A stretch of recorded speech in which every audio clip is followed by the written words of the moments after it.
1031 WRNR Bob Waugh, and we are somewhere back in the bowels of the MGM Theater at National Harbor with Sting. I'm here in the bowels of the MGM Theater, as you say. Yes, nice to see you again. Last time we saw each other was November 9th at Irving Plaza in New Okay. York. Yeah. And It was dark. It was in many ways.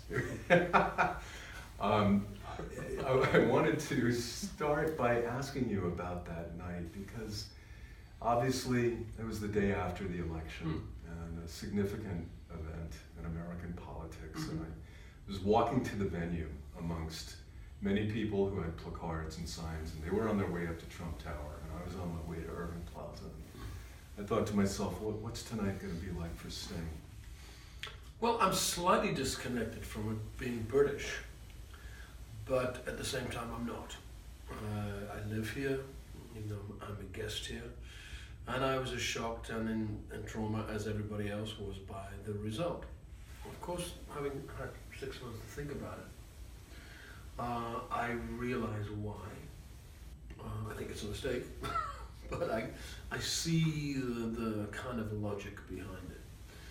And I think we have to say, well, Mr. Trump is an agent for change, and things need to change, but we have to make sure they change in a positive way and not a negative way. I'm kind of hopeful. I have to be hopeful.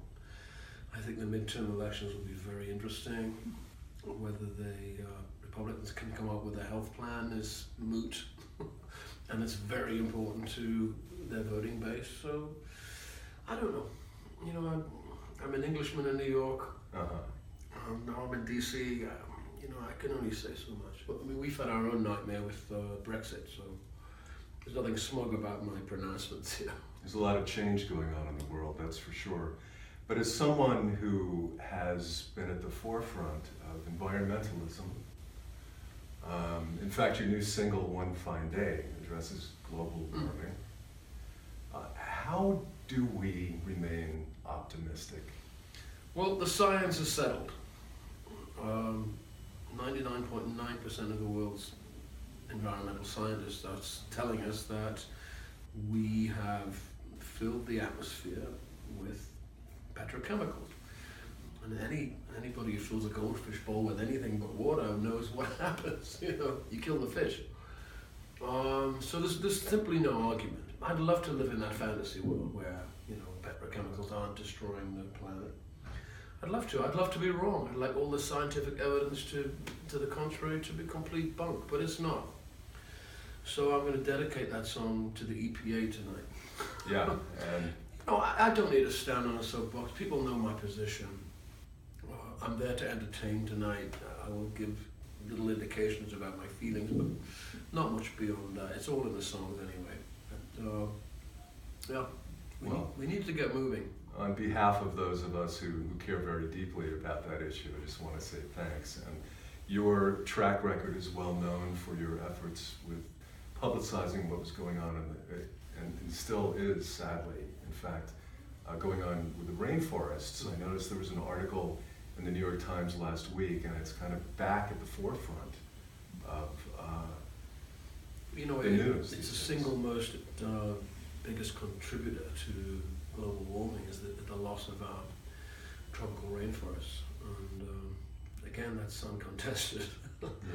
So we've been in that field for 28 years now, doing achievable projects, education projects, clean water projects, creating legal infrastructure for indigenous people who have none at all, no protection. And we'll keep doing that. But it's vitally important, and what's happening up at Standing Rock before Christmas. My wife was up there. We gave some funds to them. I think it's vitally important that we protect people's water. I mean, it's the basis of life. Oil isn't. Yeah. We can actually live without oil. We did so for thousands of years. Even though I fly around everywhere and I have a car, there have to be alternatives to this because it's wrecking the place. Anyway, Standing Rock's very important, and it's going to be very interesting to see what happens now. We're talking with Sting backstage at the MGM Theater at National Harbor on Bob Waugh on WRNR. A couple of days after that show in New York that we were talking about in November, you flew to Paris and you played the Bataclan as the first performing artist. It was a tough week, Bob. Yeah. So, what was that like? Well, I was asked to do it because I have a history there. I played there with the Police in 1979. And I didn't think much about it, except I wanted to, one, celebrate that wonderful theatre, reopen it, but also pay respect to the victims of that appalling attack. Some of their families were there, some of the survivors of the attack were there. And so I had to kind of reconcile two separate things, honoring the dead and also celebrating the life and the music of this very famous theatre. So I began by explaining my dilemma, in very good French, by the way, to the audience, and then saying, let's have a minute of silence, which was very profound silence, a very long minute. And then I did something I normally do last in my show, which I sang Fragile, which usually closes my shows. I opened the show with Fragile because it seemed appropriate. And then after that, people seemed to relax a little more, and we could get down to the business of, playing music and having fun, and, the joy of the event came through. But I had to balance two very opposite things. I think I achieved it. Jumping over to a more pleasant topic, perhaps, when 57th and 9th came out and then the first single was released, something fairly unique was occurring on the rock and roll charts, and that was you were sharing it with your daughter, Elliot. Who, that was a rather wonderful cutting which I took out of the paper, because she was right ahead of me. Yeah, and I was wondering if there was perhaps some family wagering going on about how long it would take. Is there any kind of let me show you how it's done kind of thing? No. We were both absolutely thrilled to be on the same chart. Absolutely thrilled. And, I have a great deal of respect for her as an artist, and incredibly talented. And it was just great as a dad to be up there with her, I'm still cool, I think. Between Elliot's accomplishments and Joe, your children, did they naturally gravitate to music? Not all of them. I have 6 children, and 2 of them are musicians, as you mentioned, Joe and Elliot. There are 2 actors in the family, a filmmaker, and my youngest son wants to be a cop. So, I think you're going to ask what advice did I give my musician children. I didn't give them any. I would just come home after a tour and I'd start practicing, and they'd watch me practicing. And I really mean practicing. I play scales, I play arpeggios, I play a bit of Bach every morning. And so they figured out that to be a musician you have to practice. It wasn't just about posing in front of the wardrobe mirror or wanting to be famous or make pots of money.